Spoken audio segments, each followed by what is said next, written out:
கிறிஸ்துவினால் நம் அனைவருக்கும் கிருபையும் சமாதானமும் உண்டாவதாக. நாம் ஜெபம் செய்வோம்.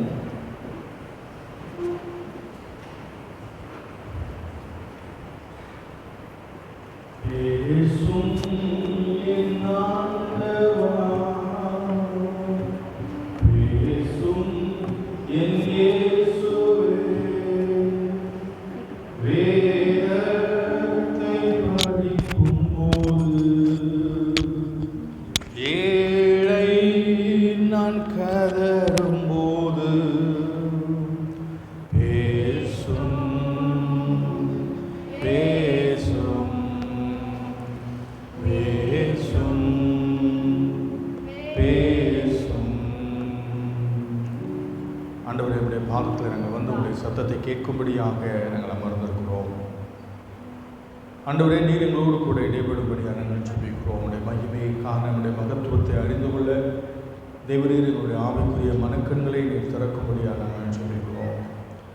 உடைய பாதத்தில் பரிசுத்த ஆவியானவர் எங்களை வழிநடத்தும்படியாக, எங்களை ஆட்கொள்ளும்படியாக நாங்கள் ஜெபிக்கிறோம். ஐயா, இயேசு கிறிஸ்துவின் நாமத்தில் ஜெபிக்கிறோம் நல்ல பிதாவே, ஆமென். கிறிஸ்துவுக்கு பிரியமானவர்களே, இந்த நாளிலே நாம் திருத்துவ பண்டிகையை நாம் ஆசரிக்கிறோம். இந்த திருத்துவ பண்டிகையில் திரியேக கடவுளை பற்றி நாம் சிந்திக்க, தியானிக்க அழைக்கப்படுகிறோம்.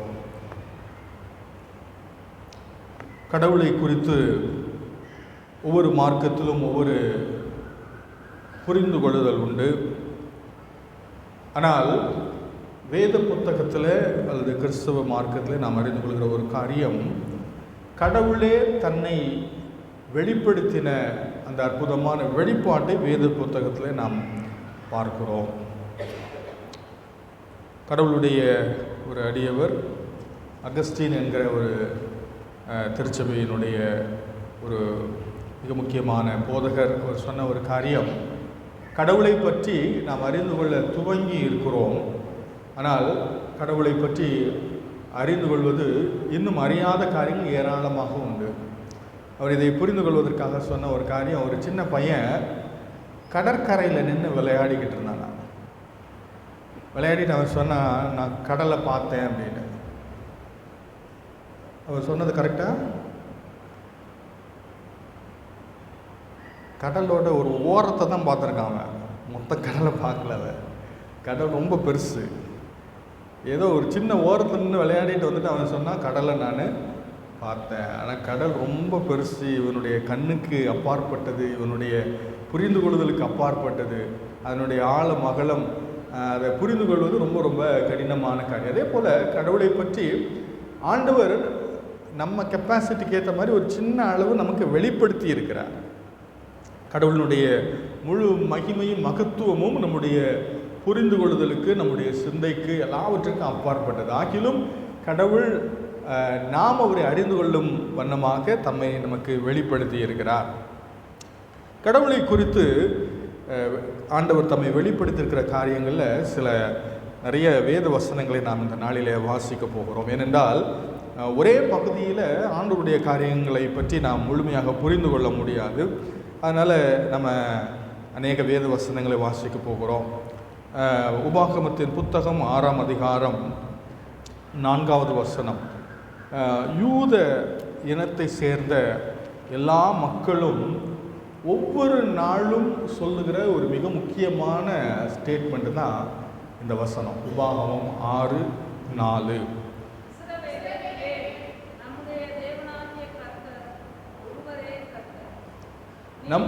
நம்முடைய தேவனாகிய கர்த்தர் ஒருவரே கர்த்தர்.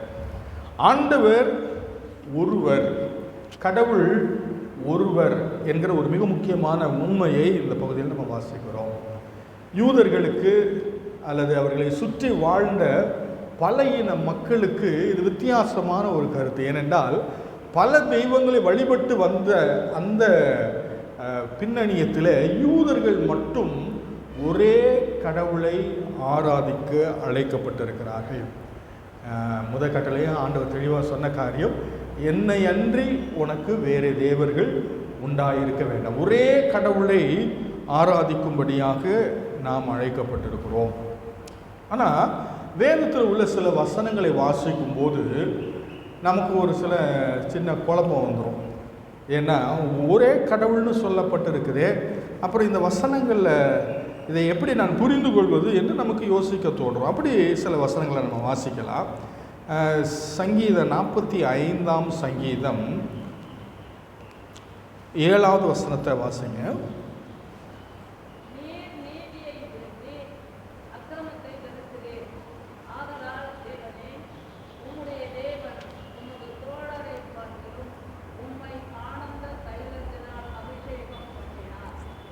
இந்த வசனத்தை கவனிச்சிங்களா?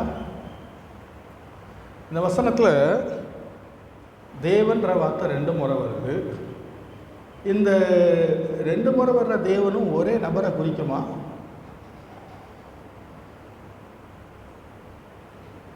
நீர் நீதியை விரும்பி அக்கிரமத்தை வெறுக்கிறீர், ஆதலால் தேவனை ஒருத்தர் அட்ரஸ் பண்ணுறாரு. எப்படி அட்ரஸ் பண்ணுறாரு? ஆதலால் தேவனே உம்முடைய தேவன். அவர் யாரு? ஒரே கடவுள்னு சொல்கிறாரு. இப்போ ஒருத்தர் அட்ரஸ் பண்ணி சொல்கிறாரு, தேவனேன்னு அட்ரஸ் பண்ணுறாரு. அட்ரஸ் பண்ணிட்டு என்ன சொல்கிறாரு? உம்முடைய தேவன் இன்னொருத்தரை பற்றி சொல்கிறார். இன்னொரு வேத வசனங்களை வசனத்தை வாசிக்கலாம். சகரியாவின் புத்தகம் 3ஆம் அதிகாரம்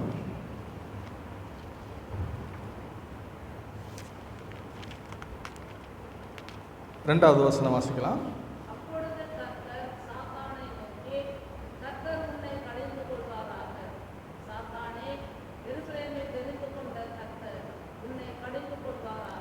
போதும். இங்கே பாருங்க, இங்கேயும் என்ன நடக்குது? பேசுறது யாரு? கர்த்தர். அப்பொழுது கர்த்தர் சாத்தானை நோக்கி, கர்த்தர் பேசுறாரு. கர்த்தர் சாத்தானை நோக்கி என்ன சொல்றாரு? என்ன சொல்லியிருக்கணும்? நான் உன்னை கடிந்து கொள்றேன்னு சொல்லணும். ஆனால் அவர் என்ன சொல்றாரு? வேறொரு கர்த்தரை பற்றி சொல்றாருல்ல.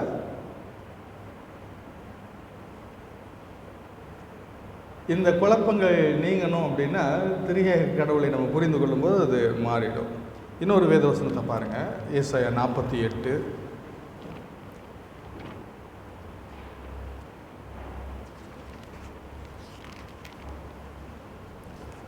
ஏசாயா 48ஆம் அதிகாரம் 16வது வசனம்.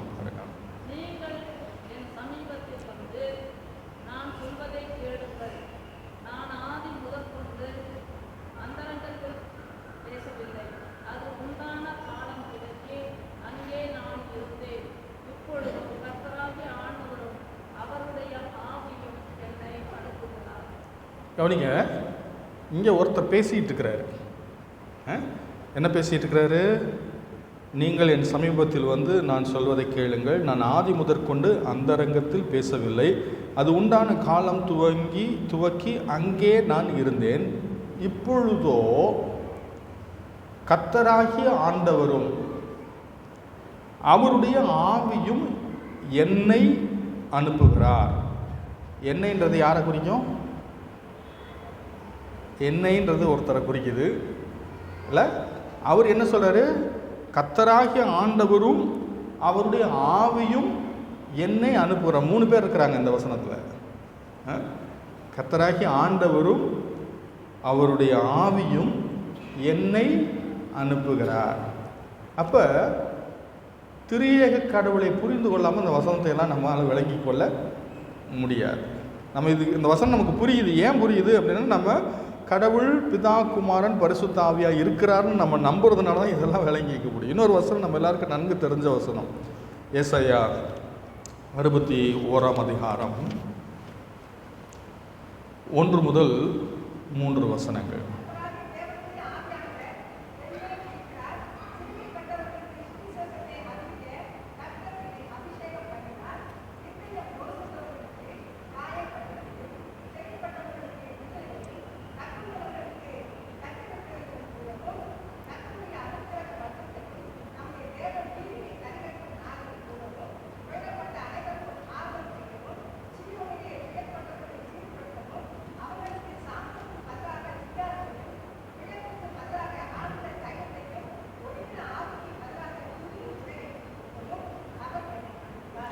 போதும்.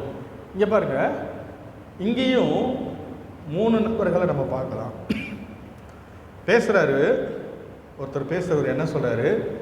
கர்த்தர் என்னை அபிஷேகம் பண்ணினார். அபிஷேகம் பண்ணது யாரு? கர்த்தர் என்னை அனுப்பினார். அனுப்புனது யாரு? யார் அனுப்புனாரு? பேசுகிறவரை, இயேசு கிறிஸ்துவர். யாரால் அபிஷேகம் பண்ணினார்? முதல் வசனம் சொல்றாரு, கர்த்தருடைய ஆவியானவர் என் மேல் இருக்கிறார். சரிங்களா? இயேசு கிறிஸ்து பேசுகிற இந்த வசனத்தில் அவர் என்ன சொல்றாரு? கர்த்தராகிய தேவனுடைய ஆவியானவர் என் மேல் இருக்கிறார், அவர் என்னை சுவிசேஷத்தை, சிறுமைப்பட்டவர்கள் சுவிசேஷத்தை அறிவிக்க கர்த்தர் என்னை அபிஷேகம் பண்ணினார். இது யாரு? இங்கே கர்த்தர்ன்றது யாரை குறிக்கும்? பிதாவை குறிக்கும். என்னை அனுப்பினார்னு சொல்றார். யார் அனுப்புனா? இயேசுவை பிதா. இப்போ இந்த திரியே கடவுளை புரிஞ்சிக்காம இந்த பேசேஜ் எல்லாம் நமக்கு விளங்காது. ஏன்னா 3 கேரக்டரும் இங்கே இருக்கிறாங்க. ஆகையினால பிதா, குமாரன், பரிசுத்த ஆவியாகிய கடவுளை வேத புத்தகத்தில் நம்ம பார்க்கிறோம். சிலர் கேட்குற ஒரு காரியம் என்னென்னா, திருத்துவம் என்ற வார்த்தை பைபிளில் இருக்கா? திருத்துவம்ன்ற வார்த்தை இருக்கா பைபிளில்? இல்லை. திருத்துவம்ன்ற வார்த்தை மட்டும் இல்லை, நிறைய வார்த்தைகள் பைபிளில். சர்வ ஞானம் உள்ளவர், கடவுளை பற்றி நம்ம வர்ணிக்கும் போது சொல்லுகிற ஒரு வார்த்தை என்னென்னா சர்வ ஞானம் உள்ளவர். பைபிள் எங்கேயாவது இருக்குதா சர்வ ஞானின்னு? இல்லை. சர்வ வியாபகமாய் இருக்கிறவர், ஒரே நேரத்தில் எல்லா இடத்துலையும் இருக்கிறவர், சர்வ வியாபி. அப்படி எங்கேயாவது பைபிளில் இருக்குதா? இல்லை. ஆனால் அந்த வார்த்தையை நம்ம எப்படி சொல்கிறோம் அப்படின்னா, அந்த கான்செப்ட் பைபிளில் இருக்குது. 139ஆம் சங்கீதத்தை நீங்கள் வாசி பார்த்தீங்கன்னா, நான் வானத்துக்கு போனால் அவர் அங்கேயும் இருக்கிறார், நான் பாதாளத்துக்கு போனால் அவர் அங்கேயும் இருக்கிறார், பூமியின் கடையாந்திரத்துக்கு போனால் அங்கேயும் இருக்கிறார், நான் எங்கே போனாலும் எல்லா இடத்துலையும் கர்த்தர் இருக்கிறாருன்னு சொல்கிறார். அதுக்கு என்ன அர்த்தம்? சர்வ வியாபின்னு அர்த்தம். இந்த கான்செப்டை நம்ம புரிந்து கொள்வதற்காக உபயோகப்படுத்துகிறோம் ஒரே ஒரு வார்த்தையை, அவ்வளோதான். அதே போல் திரியேகம் என்ற கான்செப்ட் பைபிளில் இருக்குது. திரியேகம்ன்ற வார்த்தை பைபிளில் அந்த கான்செப்டை புரிந்து கொள்வதற்காக, விளக்குவதற்காக நம்ம அந்த திரியேகம் என்ற ஒரு வார்த்தையை உபயோகப்படுத்துகிறோம்.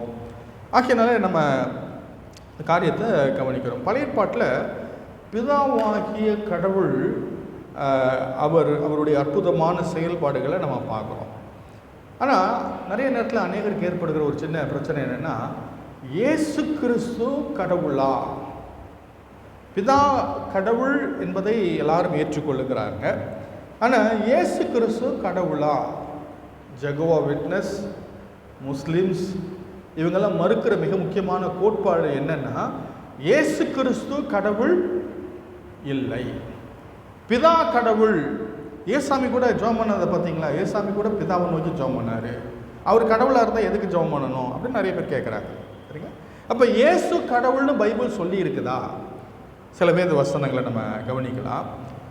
உங்களுக்கு தெரிஞ்ச வசனங்கள் தான் ஆகிலும் நினைப்பூட்ட விரும்புகிறேன். யோவான் எழுதின சுவிசேஷம் 20ஆம் அதிகாரம் 28வது வசனத்தை ஒரு வாசிங்க.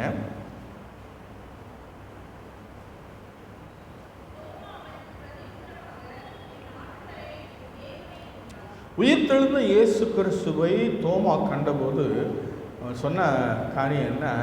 என் ஆண்டவனே, என் தேவனேன்னு சொன்ன. யாரை பார்த்து? இயேசு கிறிஸ்துவை பார்த்து என் கடவுளே அப்படின்னு சொன்னார். என் ஆண்டவரே, என் கடவுளே அப்படின்னு சொல்கிறார். My lord and my God. யாரை பார்த்துங்க? இயேசு கிறிஸ்துவை பார்த்து என் கடவுளே என்று சொல்லி அழைத்தான். அது மட்டும் இல்லை, வேதத்தில் வேறு நிறைய வசனங்கள் உண்டு. நான் ஒரு 2 வசனங்களை காண்பிக்க விரும்புகிறேன். ஒன்று, தீத்துவினுடைய புத்தகம் 2ஆம் அதிகாரம்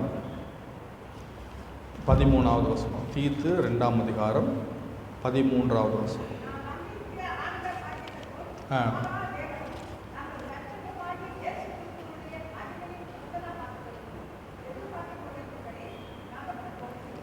இங்கே இயேசு கிறிஸ்துவை பற்றி அப்போஸ்தலனாகிய பவுல் சொல்லுகிற ஒரு முக்கியமான டிஸ்கிரிப்ஷன் என்ன? மகாதேவனும் நமது இரட்சகருமாகிய இயேசு கிறிஸ்து. இயேசு கிறிஸ்து யாருங்க? மகாதேவனும் நமது இரட்சகருமாய் இருக்கிறவர். அது மட்டுமல்ல, கொலோசேயரின் புத்தகம் 2ஆம் அதிகாரத்தில் பவுல் இயேசு கிறிஸ்துவை பற்றி சொல்லும்போது அவர் சொல்லுகிற ஒரு காரியம் 2ஆம் அதிகாரம் 9ஆம் வசனத்தில், ஏனென்றால்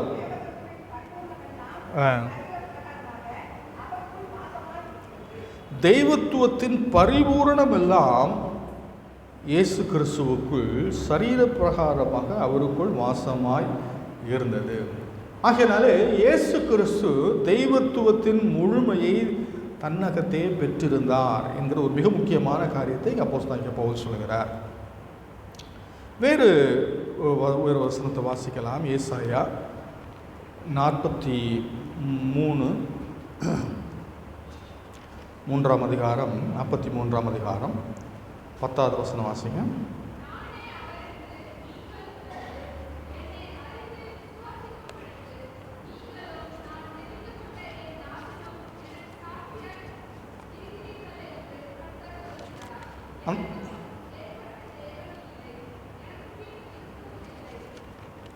அந்த வசனத்தை அப்படியே வச்சுக்கோங்க. அந்த வசனத்தில் ஆண்டவர் என்ன சொல்கிறாருன்னா, அந்த பகுதியை நீங்கள் வாசித்து பார்த்தீங்கன்னா 13, 14 அந்த வசனங்கள் எல்லாம் படிக்கும்போது நடக்க போகிற காரியத்தை முன்னமே நான் அறிவித்ததுனாலே நானே கடவுள் என்று சொல்கிறார். அது மட்டுமல்ல, நானே அவர் என்று நீங்கள் உணர்ந்து என்னை அறிந்து விசுவாசிக்கும்படி அப்படின்னு சொல்கிறார். நானே அவர். சரிங்களா? யோவான் எழுதின சுவிசேஷம் 13ஆம் அதிகாரம் அந்த வசனத்தை அப்படியே வச்சுக்கிட்டு யோவான் எழுதின சுவிசேஷம் 13ஆம் அதிகாரம் 19வது வசனத்தை பாருங்கள்.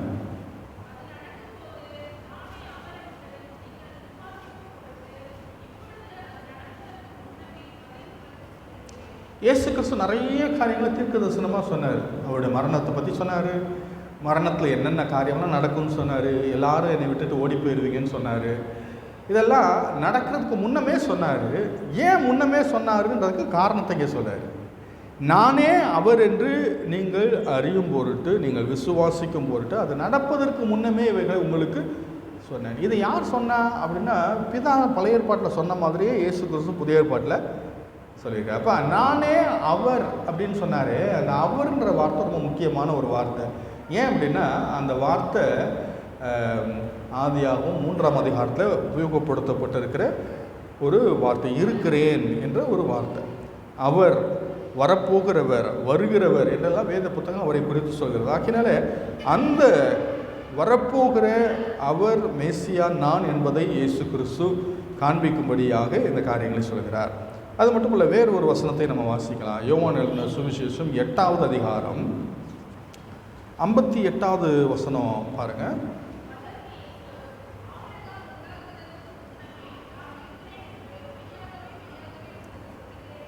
இந்த வசனத்தில் நம்ம கவனிக்க வேண்டிய விஷயம் என்னென்னா, இந்த பேக்ரவுண்டு என்ன அப்படின்னா,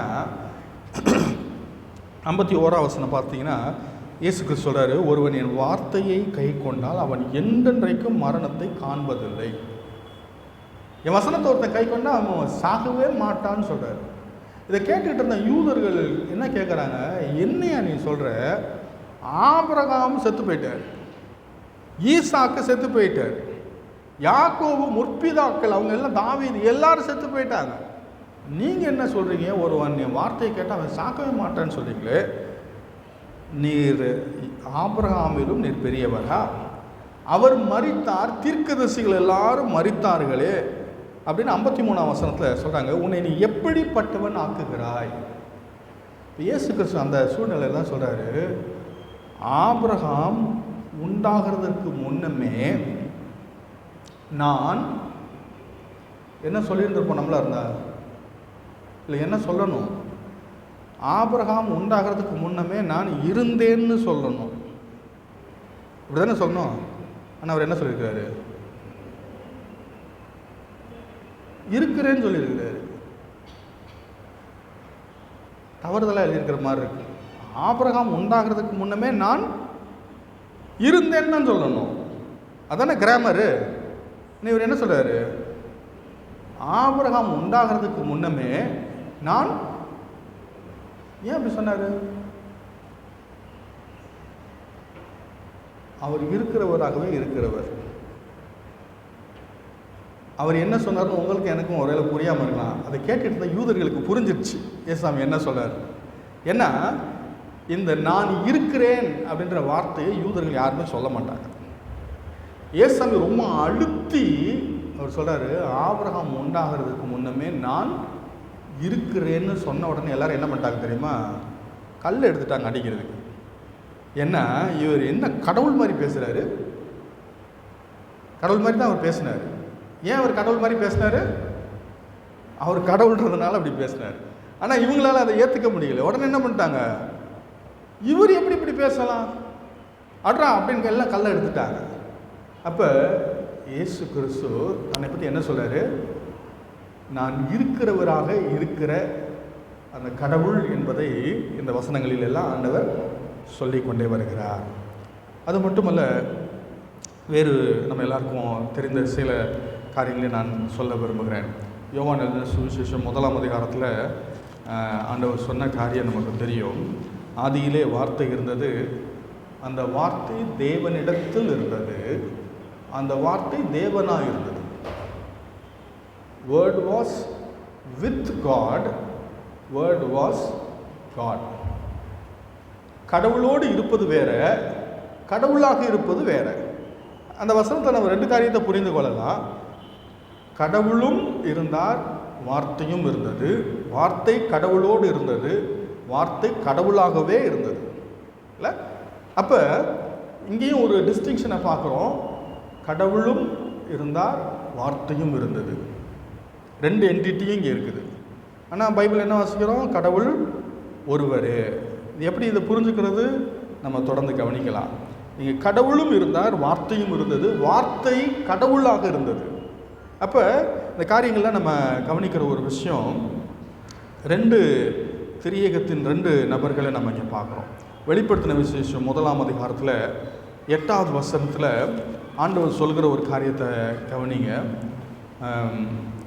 வெளிப்படுத்தின விசேஷம் 1ஆம் அதிகாரம் 8வது வசனம்.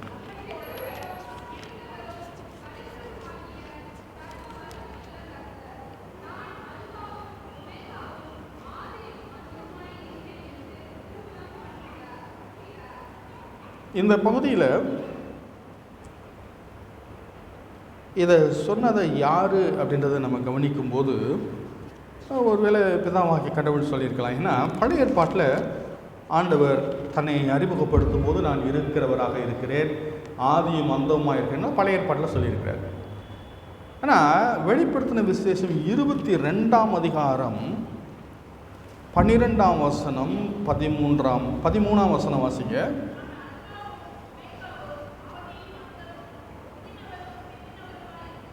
இது யாரு? பொதுவாக இதை சொல்கிறது எல்லாமே பிதா தான் சொல்லுவார், நான் இருக்கிறவராக இருக்கிறேன், நான் ஆதியும் அந்தமாக இருக்கிறேன். ஆனால் இந்த இடத்துல இதை சொன்னது யார் தெரியுமா? முந்தின வசனம் வாசிங்க, யார் சொன்னார்னு தெரியும். யார் சொல்கிறா? சீக்கிரமாக வரப்போகிறது யார்? பிதாவா? இயேசு கிறிஸ்து. சரிங்களா? ஏதோ சீக்கிரமாக வருகிறேன், அவனவனுடைய கிரியைகளின்படி அவனவனுக்கு நான் அளிக்கும் பலன் என்னோடு கூட வருகிறது. இயேசு கிறிஸ்து சொல்கிறார். என்ன சொல்கிறாரு? நான் அல்பாவும் ஒமேகாவும், ஆதியும் அந்தமும், முந்தினவரும் பிந்தினவருமாய் இருக்கிறேன். அப்போ இயேசு கிறிஸ்து பிதா தன்னை பற்றி எப்படி சொன்னாரோ அதே போல இயேசு கிறிஸ்துவும் தன்னை பற்றி சொல்கிறார். அவர் ஆதியும் அந்தவுமாக இருக்கிறவர் என்கிற அற்புதமான ஒரு காரியத்தை இங்கே சொல்லுகிறதை பார்க்கிறோம். ஆகையினாலே இயேசு கிறிஸ்து கடவுள் என்பதை வேத புத்தகம் தெளிவாக சொல்லுகிறது. இயேசு கிறிஸ்து தன்னுடைய செயல்பாடுகளின் மூலமாக, தன்னுடைய வார்த்தைகளின் மூலமாக நான் கடவுள் என்பதை இந்த ஜனங்களுக்கு அவர் அழகாக காண்பித்தார். ஒரு சம்பவம் நமக்கு தெரியும். திமிர்வாதமாய் கடந்த மனுஷன் இயேசுவின் இடத்துல கொண்டு வந்தபோது இயேசு கிறிஸ்து அவனை பார்த்து சொன்னார், உன் பாவங்கள் உனக்கு மன்னிக்கப்பட்டது. உடனே அவங்க கேட்டாங்க, பாவத்தை மன்னிக்கிறதுக்கு இவர் யார் அப்படின்னு கேட்டாங்க. இயேசு கிறிஸ்துவர்களை பார்த்து சொன்ன காரியம், பாவத்தை மன்னிக்கிறதுக்கு மனுஷகுமாரன் அதிகாரம் உண்டு. என்று சொல்லிட்டு இயேசு அவனை பார்த்து சொன்னால் அவன் படுக்கை எடுத்துக்கொண்டு அவன் பாவம் மன்னிக்கப்பட்டதா அப்படின்னு கண்டுபிடிக்க முடியாது, அதுக்கு எவிடன்ஸ் இல்லை. ஆனால் அவன் படுக்கை எடுத்துக்கொண்டு நடன்னு சொன்ன உடனே அவன் நடந்தான். அவன் சொன்ன வார்த்தையின்படியே நடக்கிறது என்பதை அறிந்த போது அவனுடைய பாவங்களும் மன்னிக்கப்பட்டிருக்கிறது என்பதை அவனும் அறிந்து கொண்டான், மற்றவர்களும் அறிந்து கொண்டார். ஆகையினாலே இயேசு கிறிஸ்து கடவுள் மட்டுமே செய்யக்கூடிய காரியத்தை இயேசு கிறிஸ்து செய்தார். கடவுள் ஏற்றுக்கொள்கிற ஆராதனையை ஏற்றுக்கொண்டார். அவருடைய காலிலே விழுந்து அவரை பணிந்து கொண்டார்கள். இந்த இயேசு கிறிஸ்து தான் சொன்னார், உன் தேவனாகிய கர்த்தரை பணிந்து கொண்டு அவர் ஒருவருக்கே ஆராதனை செய்வாயாகன்னு ஏசாமியே சொன்னார் பிசாசை பார்த்து. ஆனால் மற்றவர்கள் அவருடைய காலில் விழுந்து வணங்கின போது இயேசு கிறிஸ்து அதை தடை பண்ண இல்லை, அதை ஏற்றுக்கொண்டார். ஏன் ஏற்றுக்கொண்டார்? அவர் கடவுள்ன்றதுனால ஏற்றுக்கொண்டார். ஆகையினாலே வேத புத்தகம் இயேசு கிறிஸ்துவை கடவுள் என்று தெளிவாக காண்பிக்கிறது. அது மட்டுமல்ல, பரிசுத்த ஆவியானவரையும் கடவுள் என்று வேத புத்தகம் சொல்கிறது. ஒரு 2 வசனங்களை நான் அதற்கு காண்பிக்க விரும்புகிறேன். ஒன்று, நம்ம எல்லாருக்கும் தெரிந்த அப்போஸ்தலர் நடபடிகளின் புத்தகம் 5ஆம் அதிகாரத்தில் 3வது வசனம் 4வது வசனம்.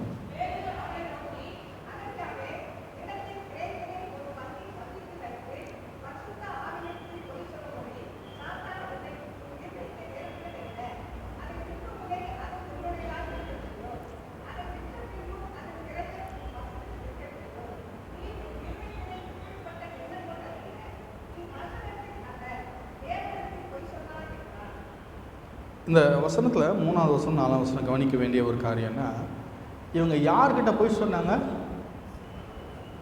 யார்கிட்ட போய் சொன்னாங்க? 3வது வசனத்தில் யார்கிட்ட போய் சொன்னாங்க?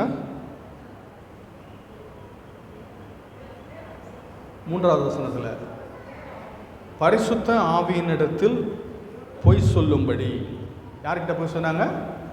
பரிசுத்த ஆவியானவர்கிட்ட. 4ஆம் வசனத்தில் பாருங்கள், யார்கிட்ட போய் சொன்னாங்க?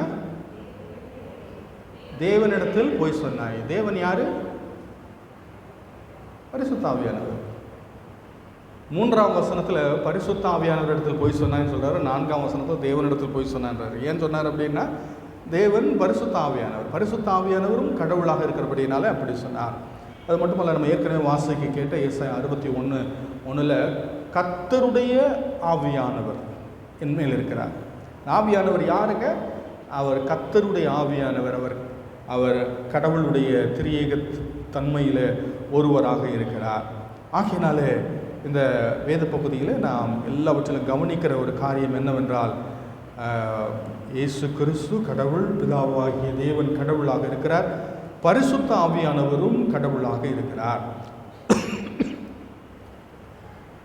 திரியேகத்தில் இருக்கிற முக்கியமான குழப்பம் என்னென்னா, நிறைய பேர் தவறான ஒரு புரிந்து கொள்ளுதல் என்னன்னா, ஒரே கடவுள் 3 ரோலில் செயல்பட்டார்னு நினச்சிக்கிட்டு இருக்கிறாங்க. அது தவறு. என்ன யோசிக்கிறாங்க? பழைய ஏற்பாட்டு காலத்தில் பிதாவாக இருந்தார், அப்புறம் இயேசு கிறிஸ்து காலத்தில் அவர் குமாரனாக இருந்தார், இப்போ அவர் யாராக இருக்கிறாரு அப்படின்னு பைபிள் சொல்லலை. ஒரு கடவுள் 3 காலத்தில் 3 ரோலில் ஆக்ட் பண்ண மாதிரி நிறைய பேர் யோசிச்சுட்டு இருக்கிறாங்க. அது தவறான ஒரு கொள்கை. ஏன் அப்படின்னா, சில நேரங்களில் 3 பேரையும் ஒரே இடத்துல நம்ம பார்க்குறோம்.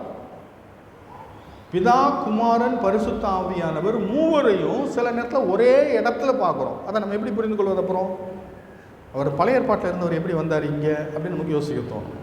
அதனால் மூவரும் நித்தியமானவர்கள், மூவருக்கும் ஆதியும் இல்லை அந்தமும் இல்லை, மூவரும் கடவுள். வேத புத்தகத்தில் ஒரு மிக முக்கியமான சம்பவம் நம்ம எல்லாருக்கும் தெரியும். இயேசு கிறிஸ்து ஞானஸ்நானம் பெற்ற சம்பவத்தில் திரியேக கடவுளை நாம் அங்கே பார்க்குறோம். இயேசு கிறிஸ்து ஞானஸ்நானம் பெற்று கரையேறின உடனே பரிசுத்த ஆவியானவர் புறாவை போல அவர் மேல் இறங்கினார். வானம் திறக்கப்பட்டது. பிதா, இவர் என்னுடைய நேசகுமாரன், இவர்கள் பிரியமாக இருக்கிறேன் என்று சாட்சி கொடுத்தார். ஒரே இடத்துல 3 பேரையும் நம்ம அங்கே பார்க்குறோம். ஆகையினாலே பிதா வேறு, குமாரன் வேறு, பரிசுத்த ஆவியானவர் வேறு. அப்போ 3 கடவுளாங்க அப்படின்னா இல்லை, ஒரே கடவுள். ஏன் அப்படி சொல்கிறோம் அப்படின்னா, ஒரே கடவுள் நம்ம சொல்லுவதற்கு காரணம் என்ன அப்படின்னா, மூவரும் ஒரே தன்மை உடையவர்கள், ஒரே தன்மை உடைய 3 ஆழ்த்தத்துவம் உடையவர்கள். அப்போ 3 பேராக தானே இருக்கணும் அப்படின்னு நம்ம யோசிப்போம். வேத புத்தகத்தில் நம்ம வாசித்த வசனத்திலேயே ஒரு மிக முக்கியமான உண்மையை நம்ம கவனிக்கணும். இஸ்ரவேலுக்கு நம்முடைய தேவனாகிய கர்த்தர் ஒருவரே கர்த்தர்.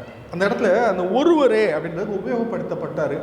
வார்த்தை எப்படிப்பட்ட வார்த்தை அப்படின்னா, அந்த எபிரேய வார்த்தை ஒரு நபர் என்று சொல்லுகிற ஒரு வார்த்தை அல்ல, ஒரு யூனிட் என்பதற்கும் அந்த வார்த்தையை நம்ம உபயோகப்படுத்தலாம்.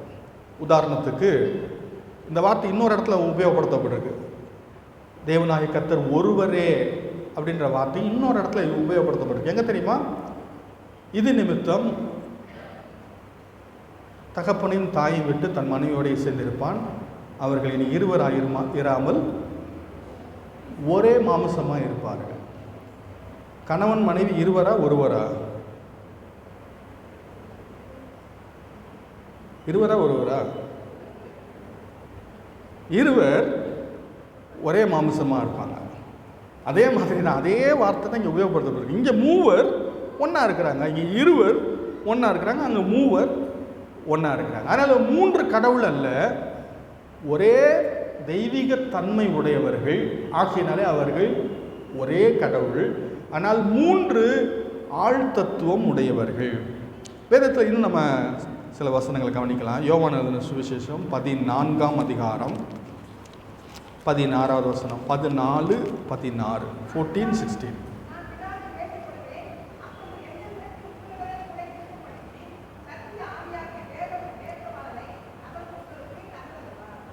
இந்த வசனத்தில் ஜெபம் பண்ணுறது யாரு? யார் பிரேயர் பண்றா? இயேசு கிறிஸ்து.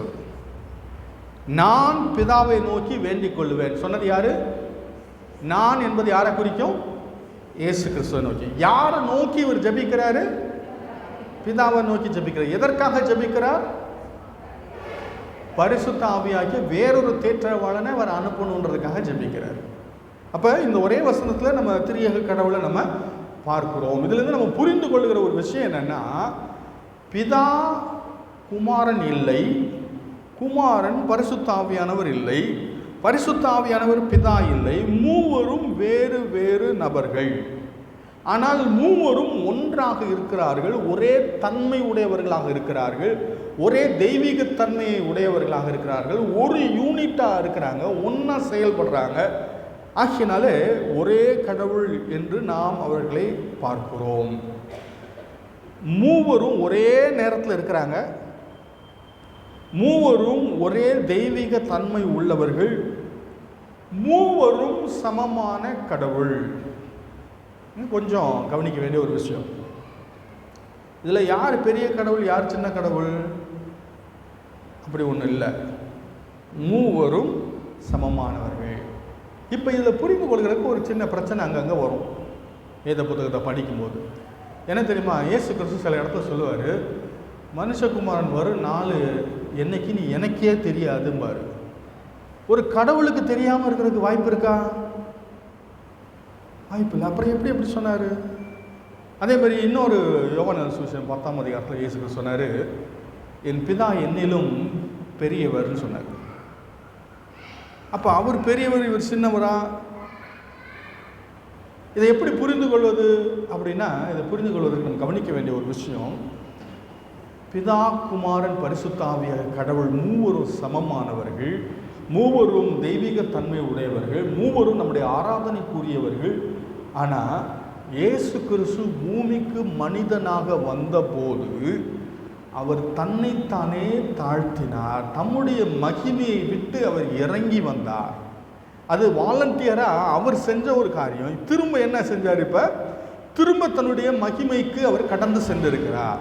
ஆகையினால சரீர பிரகாரமாக அவர் இருந்தபோது பிதாவுக்கு தன்னை கீழ்ப்படுத்தி கொண்டார். அவர் கீழானவர் கிடையாது, 3 சமமானவங்க. ஆனால் இயேசு கிறிஸ்து பிதாவுக்கு தன்னை கீழ்ப்படுத்தி கொண்டார். பிதாவை தன்னுடைய ஹெட்டாக, தன்னுடைய லீடராக திரியேக கடவுள் பார்க்குறாங்க. இதை புரிஞ்சுக்கணுன்னா இன்னொரு உதாரணம் சொன்னால் உங்களுக்கு புரியும். கணவன் மனைவி 2 பேரும் சமமானவங்களா? ஆணும் பெண்ணும் சமமா இல்லையா? அப்படி யோசிக்கிறீங்க? ஆணும் பெண்ணும் சமம் தான். ஆண்டவர் இருவரையும் சமமாக தான் படித்தார். ஆனால் மனைவி என்ன செய்ய சொன்னார்? அது நாங்கள் கீழ்ப்படிஞ்சு அப்படி எப்படி சமமாக இருக்க முடியும் அப்படின்னு நம்ம யோசிக்கலாம். 2 பேரும் சமமானவர்கள், இருவரும் நித்திய ஜீவனை சுதந்திரித்துக் கொள்ள தெரிந்து கொள்ளப்பட்டவர்கள். வேத புத்தகம் பெண்களை கீழ்த்தரமானவர்களாக எங்கேயும் சித்தரிக்கலை. இஸ்லாமில் பெண்களுக்கு மோட்சம் கிடையாது, இந்து மார்க்கத்திலும் பெண்களுக்கு மோட்சம் கிடையாது. ஆனால் வேத புத்தகம் அப்படி சொல்லலை. அவர்களும் நித்திய ஜீவனுக்கு பங்காளிகள் என்று வேத புத்தகம் சொல்கிறது. ஆணும் பெண்ணும் சமம், கர்த்தர் இருவரையும் தம்முடைய சாயலில் படைத்தார். ஆனால் ரோல் தான் டிஃப்ரெண்ட். கணவனுக்கு ஆண்டவர் குடும்பத்தை முன்னின்று நடத்துகிற, லீட் பண்ணுகிற ஒரு பொறுப்பை கொடுத்துருக்கிறாரு. மனைவியை ஆண்டவர் கீழ்ப்படிய சொல்லி இருக்கிறதுனால அவங்க கீழானவர்கள் என்று பொருளே அல்ல. இங்கே பிதா, குமாரன், பரிசுத்த ஆவியானவர் மூவரு கடவுள், மூவரு சமமானவர்கள். ஆனால் பிதாவுக்கு குமாரன் தன்னை கீழ்ப்படுத்தி கொண்டார், அவருடைய சித்தத்திற்கு தன்னை ஒப்பு கொடுத்தார், அவருடைய சித்தத்தை ஏற்றுக்கொண்டு அதற்கு அடிபணிந்து நடந்தார். ஆகினாலே மூவரும் சமமானவர்கள். ஆனால் கிறிஸ்து தன்னை பிதாவுக்கு கீழ்ப்படுத்த. அதனால தான் சொல்கிறாரு, பிதாவுக்கு தான் தெரியும், எனக்கு தெரியாது. ஏன் தெரியாது? அவர் சரீரத்தில் இருந்ததுனால தெரியாது. மீண்டுமாக ஒரு பிதாவுக்கு நிகரான தன்னுடைய மகிமையை ஏற்றுக்கொண்ட போது அவர் எல்லாவற்றையும் அறிந்தவராக இருக்கிறார். மூவருக்கும் வெவ்வேறு பொறுப்புகள் இருக்கிறது. பிதா திட்டமிடுகிறார், குமாரன் செயல்படுத்துகிறார், பரிசுத்த ஆவியானவர் அதை நிறைவேற்றுகிறார். இந்த காரியங்களை நம்ம தெளிவாக புரிந்து கொள்வது அவசியம். ஏன்னா நிறைய நேரத்தில் இன்றைக்கி இந்த குழப்பத்தில் தான் நிறைய பேர் ஆவியானவரை பிடிச்சிட்டு எல்லாத்தையும் பேசிக்கிட்டு இருக்கிறாங்க. அவங்க ஜோம் பண்ணும்போதே ஆவியானவரே நிறைய பேர் ஜோம் பண்ணுவாங்க. ஏன் ஜோம் பண்ணுவாங்க அப்படின்னா அவங்க இப்படி தான் நினச்சிட்டு இருக்காங்க. இப்போ பிதா காலம் முடிஞ்சு போச்சு, சாமியெல்லாம் போய் சேர்ந்துட்டாரு, இப்போ நமக்கு ஆவியானவர் மட்டும்தான் இருக்கிறார் நினச்சிட்டு இருக்கிறாங்க. அப்படி பைபிள் எங்கேயுமே சொல்லலை. ஜெபத்தில் கூட இயேசு கிறிஸ்து நமக்கு கற்றுக் கொடுத்த காரியம், பிதாவை நோக்கி ஜபிக்க சொன்னார், இயேசு கிறிஸ்து மூலமாக ஜபிக்க சொன்னார். பரிசுத்த ஆவியானவர் நமக்கு உள்ளே இருந்து ப்ரேயர் பண்ணுறதுக்கு நம்மளை லீட் பண்ணுறாரு, நம்மை வழி நடத்துகிறார். ஆகையினால இந்த காரியங்களில் நம்ம கவனமாக தெளிவான ஒரு புரிதலோடு இருப்பது அவசியம். ஆராதனையில் இருக்கிற ஒரு அற்புதமான ஒரு ஒழுங்கு என்னென்னா, கடவுளை துதிக்கிற தேவ துதி என்ற ஒரு பாட்டு நம்ம ஆராதனையில் உண்டு. அதில் என்ன நம்ம செய்வோம் கவனிச்சிருக்கீங்களான்னு தெரியல எத்தனை பேர். அந்த தேவ துதியில் நம்ம பாடுகிற பாடல்களில் மொதல் ஸ்டான்ஸா பிதாவை துதித்து பாடுகிறதா இருக்கும், 2வது ஸ்டான்ஸா இயேசு கிறிஸ்துவை துதித்து பாடுகிறதா இருக்கும், 3வது ஸ்டான்ஸா பரிசுத்த ஆவியானவரை துதித்து பாடுகிறதாக இருக்கும். உம்மை துதிக்கிறோம் இந்த பாட்டாக இருக்கலாம், இன்றைக்கி நம்ம பாடின தெய்வ அன்புக்கு உன்னத அந்த பாடலாக இருக்கலாம், துதிக்கிறோமை வல்ல பிதாவே என்ற பாடலாக இருக்கலாம், சீர்திரியேக வஸ்து, இப்படி சில பாடல்கள் திரியேக கடவுளை பிதா, குமாரன், பரிசுத்த ஆவியானவரை துதித்து பாடுகிற பாடல்களாக இருக்கிறது. ஏனென்றால் மூவரும் ஆராதனைக்கு உரியவர்கள். ஆகையினாலே கிறிஸ்துவுக்குள் பிரியமானவர்களே, இந்த நாளிலே நாம் திரியேக கடவுளை ஆராதிக்கிறோம். ஒருவேளை திரியேக கடவுளினுடைய முழுமையையும் ஒருவேளை நம்மால் புரிந்து கொள்ள முடியாமல் இருக்கலாம். ஆனால் திரியேக கடவுளை குறித்து ஆண்டவர் நமக்கு கற்றுக் கொடுத்திருக்கிற உண்மை என்றால், ஒரே கடவுள், அவர் 3 ஆழ்த்தத்துவம் உடையவர், பிதா, குமாரன், பரிசுத்த ஆவியான கடவுளாக அவர் இருக்கிறார். மூவரும் தெய்வீக தன்மை உடையவர்கள், மூவரும் ஆராதனைக்குரியவர்கள். பிதா, குமாரன் இல்லை, குமாரன் பரிசுத்த ஆவியானவர் இல்லை, 2 பேர், எல்லா மூவரும் வெவ்வேறானவர்கள் என்பதை நம்ம புரிந்து கொள்ளணும். ஏன் அப்படின்னா, இதை புரிஞ்சுக்கலன்னா நிறைய குழப்பங்கள் வரும். நம்ம ஒரு பாட்டு நம்ம சர்ச்சில் நிறைய சபைகளில் பாடுவாங்க. என்ன பாட்டு தெரியுமா? ஆவியானவரே, அன்பின் ஆவியானவரே இப்போவாரும் இறங்கி வரும். சீனாய் மலையில் இறங்கி வந்தவர். சீனாய் மலையில் யார் இறங்கி வந்தா?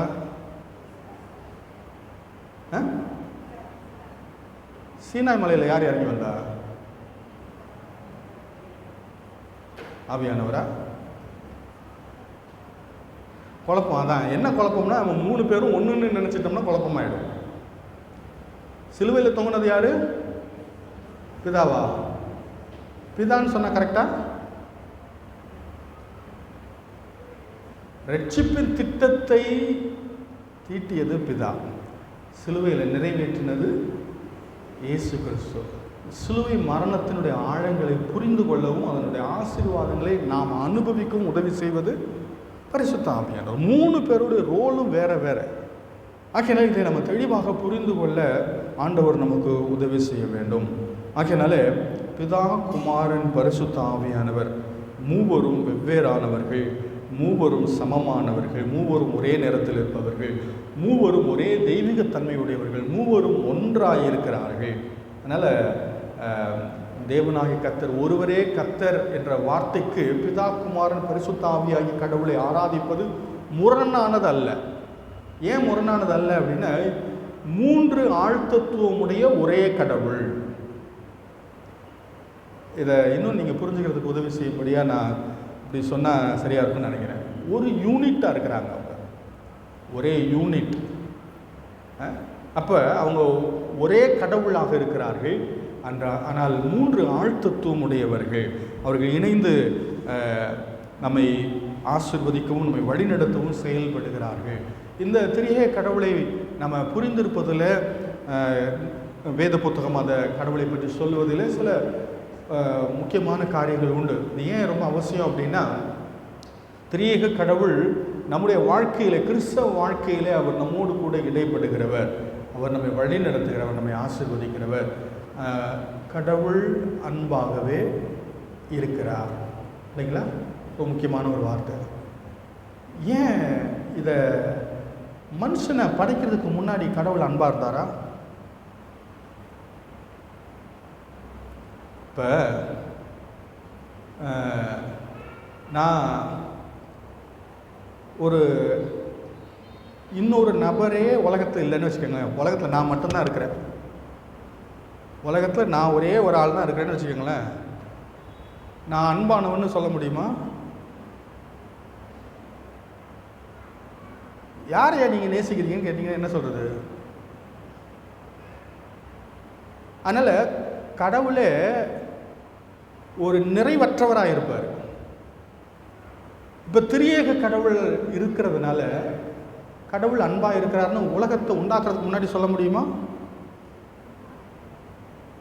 கேட்குற கேள்வி விளங்கல உங்களுக்கு? மனிதனை படைப்பதற்கு முன்பு கடவுள் அன்பாக இருந்தாரா? இருந்தார். எப்படி தெரியுமா? பிதா குமாரன் நேசித்தார், குமாரன் பிதாவை நேசித்தார், பிதா பரிசுத்த ஆவியானவரை நேசித்தார். அப்போ நீங்களும் நானும் இல்லாட்டாலும் கடவுள் அன்பாக இருக்காருன்னு சொல்ல முடியும். காட் இஸ் செல்ஃப் சஃபிஷியன்ட்னு சொல்லுவாங்க. அவர் தன்னில் தானே நிறைவுள்ளவர். நம்ம இல்லாட்டாலும் அவர் கடவுளாக இருக்க முடியும், நம்ம இல்லாட்டாலும் அவர் அன்பாக இருக்க முடியும். ஆகையினால அவர் தன்னில் தானே நிறைவுள்ளவர். இஸ்லாமியர்கள் அப்படி சொல்ல முடியாது. குரானில் கடவுள் அன்பாக இருக்காருன்னு இல்லை. ஏன்னா மனுஷனை உண்டாக்குறதுக்கு முன்னாடி அவர் யாரை நேசித்தார்னு கேட்டால் பதில் சொல்ல முடியாது.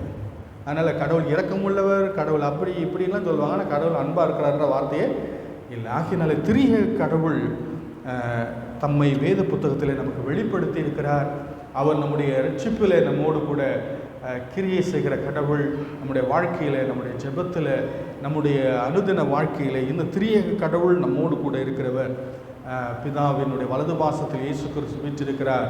பரிசுத்த ஆவியானவர் நமக்குள்ளே வாசம் பண்ணி நம்மை ஆயத்தப்படுத்துகிறார், வழிநடத்துகிறார், நமக்கு வேண்டிய பலனையும் ஆலோசனைகளையும் கொடுக்கிறார்.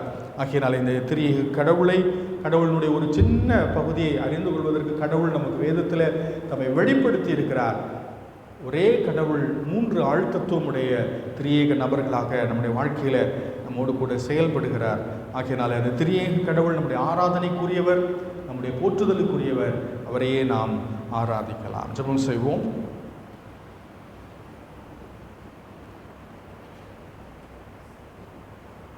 கடவுளை பற்றி நம்முடைய புரிந்து கொள்ளுதல் வேதத்திலிருந்து வருகிறது.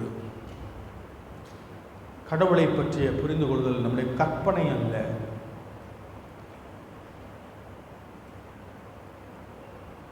வேத புத்தகம் இந்த அற்புதமான கடவுளினுடைய திரியேகத்தன்மையையும் அதனுடைய ஒருமையையும் புரிந்து கொள்ள நமக்கு உதவி செய்கிறது. அந்த அற்புதமான திரியேக கடவுளை நாம் பணிந்து கொள்ளவும், ஆராதிக்கவும், அவரை சேவிக்கவும் திரிய கடவுளுடைய ஆழங்களை புரிந்து கொள்ளவும் ஆண்டவர் நம்முடைய ஆவிக்குரிய மனக்கண்களை திறந்து நம்மை நேர்த்தியாய் நடத்துவாராக. அவன் பரிசுத்த பிதாவே உடைய பாதத்தில் நாங்கள் வந்து நம்மை நோக்கி பார்க்கிறோம். ஆண்டவரே, இந்த அற்புதமான திரியக கடவுளை நாங்கள் அறிந்து கொள்ளவும், பிதா குமாரன் பரிசுத்த ஆவி ஆகிய கடவுளினுடைய ஆண்டவரே செயல்பாடுகளை நாங்கள் அறிந்து கொள்ளவும், திரியேக கடவுளை நாங்கள் பணிந்து கொள்ளவும் ஆண்டவரே நீர் எங்களுக்கு கிருபை தந்து எங்களை வழிநடத்தும்படியாக நாங்கள் சொல்லிக்கிறோம்.